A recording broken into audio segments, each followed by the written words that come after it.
Dikira bercanda, STY panggil 9 pemain grade A. Diminati timnas Indonesia, respon Jayden Oosterwolde tak terduga. Momen sakal skuad Garuda saat buat supporter tetangga iri. Alasan STY bisa prioritaskan Piala AFF 2024. Push like di bawah, lanjut simak informasi selengkapnya sebagai berikut. Assalamualaikum warahmatullahi wabarakatuh, para pemirsa semuanya dimanapun Anda berada. Berjumpa kembali dengan kami, Depolan Nusantara. Dalam kilasan cuplikan berita tadi, sekali lagi, mohon maaf, Indonesia bikin ngiri negara-negara tetangga. Dalam hal ini, tentunya yang paling dekat Malaysia ya, Vietnam dan Thailand. Karena mereka mungkin menganggap bahwasanya Indonesia itu level mereka, atau paling tidak mereka bisa menyaingi, seperti itu. Jadi STY ini dikira bercanda dalam hal pemanggilan pemain untuk gelaran Piala AFF nanti, di mana sekelompok pemain grade A yang mereka panggil, yang STY panggil maksudnya. Dan saya juga ingin mengupas atau merespon atau semacam membicarakan soal kategori grade A pemain ya. Kalau dalam konteks pemain Asia Tenggara, pemain diaspora, pemain keturunan kita ya tentu masuk kategori grade A. Tapi kalau dalam konteks yang lain lagi, dibandingkan sama pemain-pemain mega bintang semacam Ronaldo, Mbappe, atau Messi, ya jauh lah.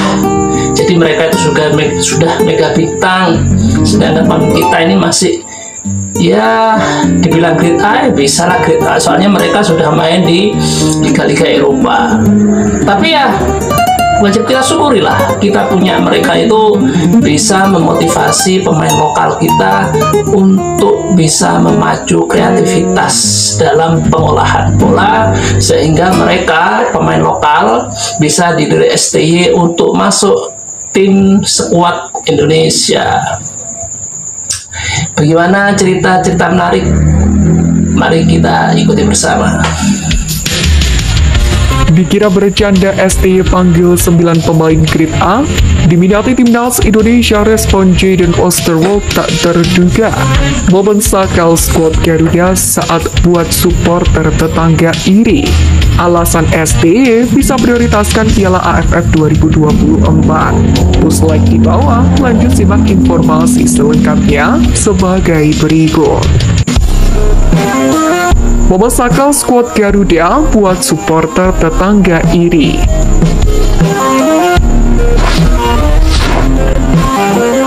Menyanyikan lagu Tanah Airku bersama dengan supporter di stadion kini menjadi kebiasaan baru dalam laga timnas Indonesia. Biasanya momen itu dilakukan setelah pertandingan kandang skuad Garuda.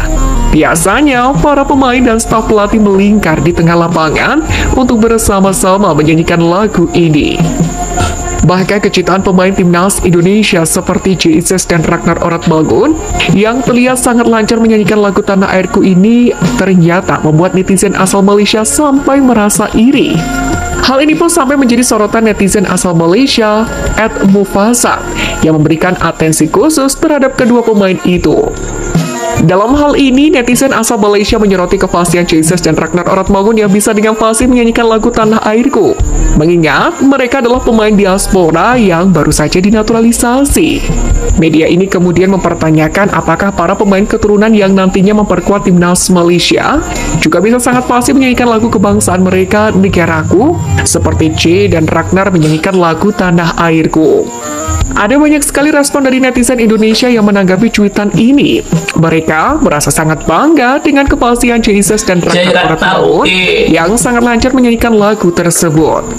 Sementara itu, pemain diaspora lain, Tom Haye, menganggap momen itu adalah salah satu yang paling berkesan. Dalam wawancara di podcast The Highway, ia bahkan menyebut tembang ciptaan Surijah Niung atau yang populer dengan nama panggung Ibu Sud itu sebagai lagu yang indah. Atmosfer pertandingan timnas Indonesia sendiri memang selalu jadi spesial di mata Hae. Pemain berusia 29 tahun ini bahkan menyebut sulit untuk mendengar teriakan rekan-rekan timnya selama bertanding di Stadion Utama Gelora Bung Karno.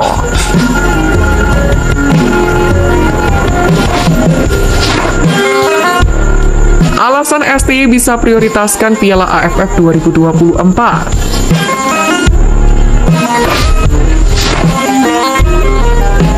Usai timnas Indonesia berhasil memperpanjang nafas di kualifikasi Piala Dunia ronde 3 dengan merengkuh 3 poin pertamanya, skuad Merah Putih jadi banyak dijagokan untuk menjadi juara di turnamen selanjutnya Piala ASEAN Mitsubishi Electric Cup 2024. Beberapa pihak pun menganggap skuad Garuda sudah cukup matang untuk menjadi penantang, meskipun kemungkinan besar turun dengan pemain mudanya. Menariknya jika prediksi itu benar, menjadi juara Piala AFF 2024 nyatanya akan membuat ranking FIFA timnas Indonesia langsung melesat tajam.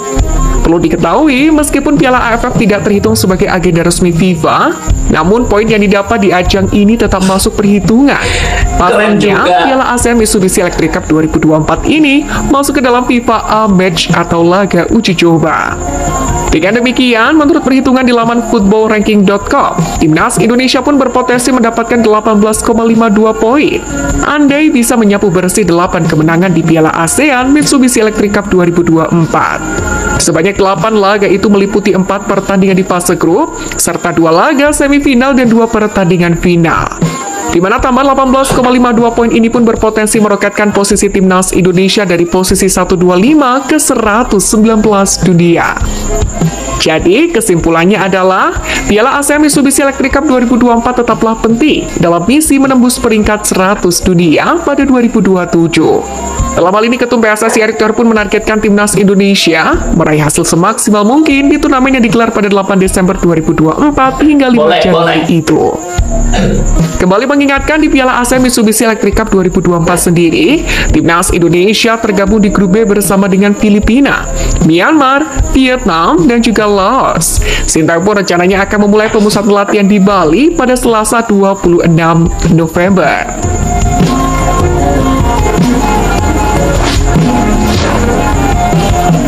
Dikira bercanda, STY panggil 9 pemain grade A.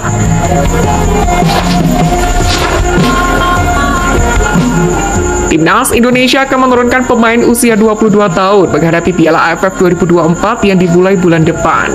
Mengingat Piala AFF bukan ajang resmi FIFA, pemain timnas Indonesia yang merumput di luar negeri pun akan cukup sulit untuk mendapatkan izin klub. Hal itulah yang mendasari pelatih Sintayong akhirnya memilih memanggil pemain-pemain muda untuk menghadapi turnamen itu. Nyatanya meski hanya menurunkan pemain muda, namun media luar negeri menyoroti 9 pemain grade A yang Pemirsa, sekelumit penggalan berita tadi gimana ya? Ya, kita memang sudah masuk kualifikasi Piala Dunia round 3. Bahkan kemungkinan besar harapan seluruh pecinta sepak bola tanah air, timnas Indonesia langsung masuk otomatis putaran final Piala Dunia 2026 sebagai runner-up setelah Jepang yang menduduki juara grup. Mudah-mudahan. Tapi di sisi lain, di sisi kita sudah menjejakkan kaki satu ke Piala Dunia, yang satunya masih belum, karena memang ada tahapan-tahapan 4 laga lagi yang harus kita jalani. Timnas Indonesia juga nggak mau kehilangan muka tentunya dalam gelaran Piala AFF yang akan digelar bulan Desember depan. Jadi seandainya ini, kalau toh Indonesia itu menang dalam gelaran AFF yang katanya bukan kalender FIFA ya, tapi ini masuk dalam ajang uji coba yang dimana yang sekiranya itu AFF juga akan memberikan poin kepada Indonesia, meskipun nggak banyak-banyak amat tapi lumayan, 18 sekian poin yang akan diterima Indonesia jika mampu menyapu bersih semua pertandingan di laga AFF nanti. Di lain pihak ya, kita ngomong bukan masalah poin, Ini masalah muka ya, masalah muka. Kita menghadapi tim-tim ASEAN, di mana kita satu-satunya negara yang masuk kualifikasi babak ketiga Piala Dunia. Yang lainnya tidak. Semacam Thailand, Vietnam, mereka dianggap tim kuat di ASEAN, mereka tidak masuk. Kita cuman satu tim yang masuk. Lantas, nah ini ada pertanyaan. Bagaimana kita menahan malu seandainya kita gagal di Piala AFF? Tentunya saya dan Anda semua sebagai pecinta timnas Indonesia tidak mau kehilangan muka lah. Untuk itu, marilah kita support STY dengan berbagai usahanya, mendatangkan pemain grade A-nya yang masih muda-muda. Ya harus kita support, kita bangga. Dan mudah-mudahan Indonesia bisa ya tidak malu lah, tidak kehilangan muka. Saya sendiri ya, jujur saya sendiri juga agak dredeg ini. Agak dredegnya itu seumpama Indonesia ini kalah. Waduh, gimana ini? Mudah-mudahan lah kita doa bersama. Mari kita saksikan berita selanjutnya. Tetap diboyong. Hal itulah yang coba diklaim oleh media Vietnam Soha.vn. Menurut ulasan mereka, 9 pemain itu adalah Asnawi Mangkualam, Pratama Arhan, Marcelino Ferdinand, Rafael Strike, Ivar Jenner, lalu Justin Hubner, Ronaldo Kuate, Muhammad Ferrari, dan Hoki Caraka. Di mana dari sederet nama itu hanya Ronaldo Kuate lah yang belum mendapatkan panggilan untuk berseragam timnas Indonesia senior.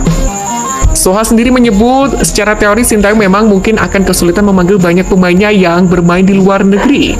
Karena memang Piala AFF bukan bagian dari program FIFA, dan klub berhak untuk tidak melepaskan pemainnya. Meski demikian, Ketua Umum PSSI Erick Thohir disebut Soha akan menjadi sosok yang sangat berpengaruh, yang akan meyakinkan tim sepak bola yang berkuasa agar melepaskan pasukannya.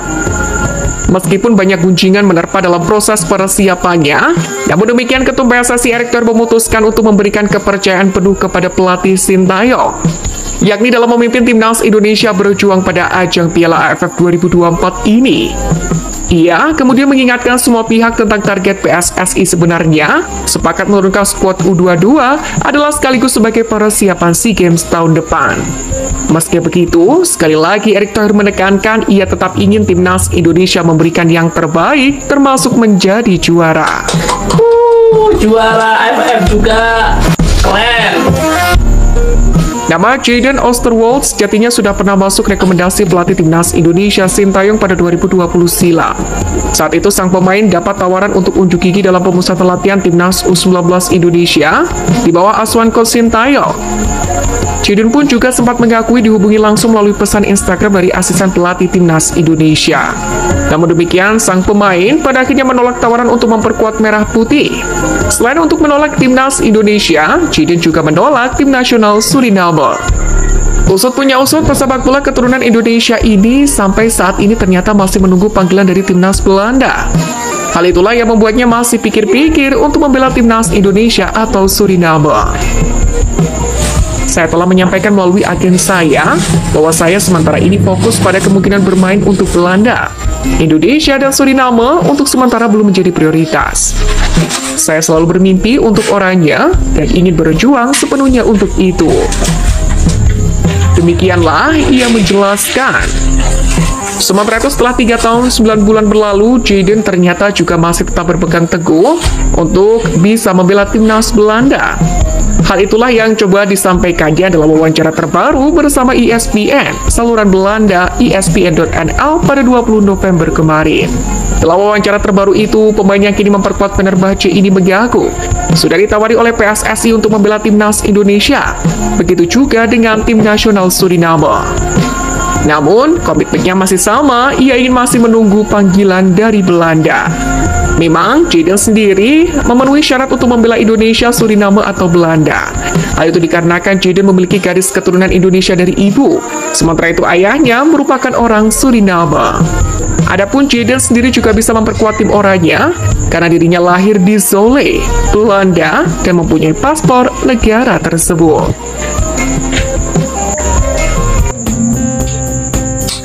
Pemirsa, gimana mau saya ngomongin ya? Mungkin Anda sudah bisa menebaknya. Dari sesi berita yang kedua tadi, kiprah seorang Erick Thohir, lagi-lagi Erick Thohir, sang negosiator ulung. Memang ya, AFF ini kan nggak masuk kalender FIFA. Ya kemungkinan besar klub-klub bernaungnya para pemain muda timnas Indonesia nggak akan melepas pemainnya. Tapi dari pihak media-media asing seperti Vietnam, Thailand, Malaysia menyoroti kiprah seorang Erick Thohir dengan keunggulan, dengan keunggulan dan ya negosiator yang sangat ulung ini. Vietnam, Malaysia dan Thailand itu optimis pemain-pemain yang dipanggil STY itu akan datang ya, karena si Bapak Erick Thohir ini begitu ya. Kita bersyukurlah punya Bapak Erick Thohir ini. Dan ada sesi tadi seorang pemain Jadon Oosterwolde ya biar aja dia nggak mau, tapi jangan macam-macam. Indonesia ini punya petuah yang sangat ampuh.